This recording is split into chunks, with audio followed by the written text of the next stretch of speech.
कई बार जब लोग जीवन में काम करना शुरू करते हैं तब उन्हें बहुत ज्यादा दर्द होता है, तकलीफ होती है, उन्हें बहुत ज्यादा मेहनत करना पड़ता है और ये बात उनसे बर्दाश्त नहीं हो पाती है। उनका शरीर जवाब दे देता है और वो उस काम को छोड़कर किसी और तरकीब से सफल होने का प्रयास करते रहते हैं। लेकिन याद रखिएगा, इस प्रकार से कोई भी व्यक्ति जीवन में सफल नहीं हो पाता है। याद रखिएगा कि सफलता का मार्ग मेहनत, दर्द और तकलीफ से होकर गुजरेगा और यह आपको सहना ही पड़ेगा, तो इसके लिए आप हमेशा तैयार रहिए। तो चलिए इस बात को एक कहानी के माध्यम से समझते हैं।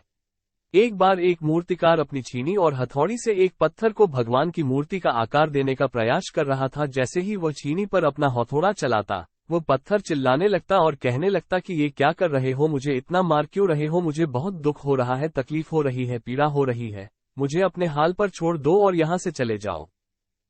मूर्तिकार ने उस पत्थर से कहा, मुझे बहुत अच्छे से पता है कि तुम्हें बहुत ज्यादा दर्द हो रहा है, तकलीफ हो रही है और तुम बहुत ही ज्यादा पीड़ा में हो, लेकिन यदि आज तुमने इस दर्द को नहीं सहा, इस तकलीफ को नहीं सहा, तो जीवन भर तुम यही इसी प्रकार से पड़े रहोगे। मुझे पता है कि तुम में आगे बढ़ने की अपार संभावना है, तुम एक बहुत अच्छे पत्थर हो, लेकिन यदि तुम इसी प्रकार से रहोगे तो कभी भी आगे नहीं बढ़ पाओगे। इतना कहकर मूर्तिकार औजार उठाए ही थे कि पत्थर फिर से चिल्लाने लगा, गिड़गिड़ाने लगा, विनती करने लगा कि मुझे अपने हाल पर छोड़ दो। मुझे पता है कि जीवन के लिए कौन सी चीज सही है और कौन सी चीज गलत है। मुझे बहुत ज्यादा दर्द हो रहा है, अब मैं इस तकलीफ को बहुत ज्यादा नहीं सह सकता। मैं जिस हाल में जो उस हाल में छोड़कर मुझे तुम ये से चले जाओ। उस मूर्तिकार फिर से उस पत्थर को समझाने की कोशिश की, ज्यादा अधीर मत बनो और अपने सब्र को बनाए रखो थोड़ी देर और इस दर्द को सहो। यदि इस दर्द को सह लिया तो मैं भगवान की मूर्ति के रूप में तुम्हारी स्थापना करवाऊंगा और फिर दूर दूर से लोग पूजा करने आएंगे और पंडित और लोग तुम्हारी सेवा करेंगे। लेकिन पत्थर ने उस मूर्तिकार की एक भी बात नहीं मानी, वो चिल्लाता रहा और अपनी बात पर अड़ा रहे।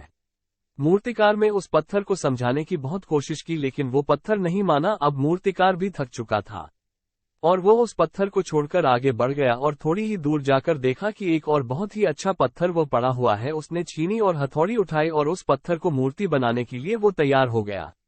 मूर्तिकार ने छीनी और हथौड़ी का वार दूसरे पत्थर पर जारी रखा। दूसरे पत्थर को भी दर्द हुआ, तकलीफ उससे भी हुई, लेकिन उस पत्थर ने बर्दाश्त कर लिया और देखते ही देखते थोड़ी समय के बाद उस पत्थर ने भगवान की मूर्ति का रूप धारण कर लिया।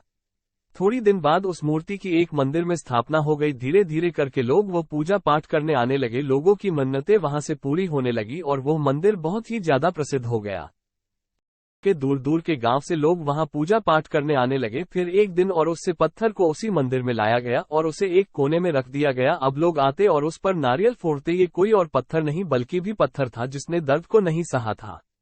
अब वो पत्थर मन ही मन बहुत ज्यादा पछता रहा था, दुखी हो रहा था और अपने आप से कह रहा था कि काश मैंने उस दिन उस दर्द को, उस तकलीफ को सह लिया होता तो आज लोग मेरी भी पूजा करते। इसलिए आप भी अपने जीवन में हमेशा याद रखिएगा कि जब भी आप अपने करियर की शुरुआत में किसी काम को कर रहे हो, पढ़ाई कर रहे हो या कोई भी काम कर रहे हो और उसमें आपको दर्द हो रहा है, तकलीफ हो रही है, ज्यादा मेहनत करना पड़ रहा है, तो आप रुकिएगा मत, किसी और रास्ते की शुरुआत मत करिएगा, क्योंकि कोई और रास्ता आपको सफलता नहीं दे सकता है। आपको उस दर्द को, उस तकलीफ को सहना ही होगा और उस दर्द को, उस तकलीफ को सहकर आप ज्यादा मजबूत बनेंगे और तभी आप अपने जीवन में आगे बढ़ पाएंगे। और जीवन में हमेशा याद रखिएगा कि आपको पहले पत्थर की तरह नहीं बल्कि दूसरे पत्थर की तरह बनना है। यदि ये कहानी आपको पसंद आई हो और इससे कोई सीख मिली हो तो अपने दोस्तों और अन्य लोगों के साथ शेयर जरूर करिएगा।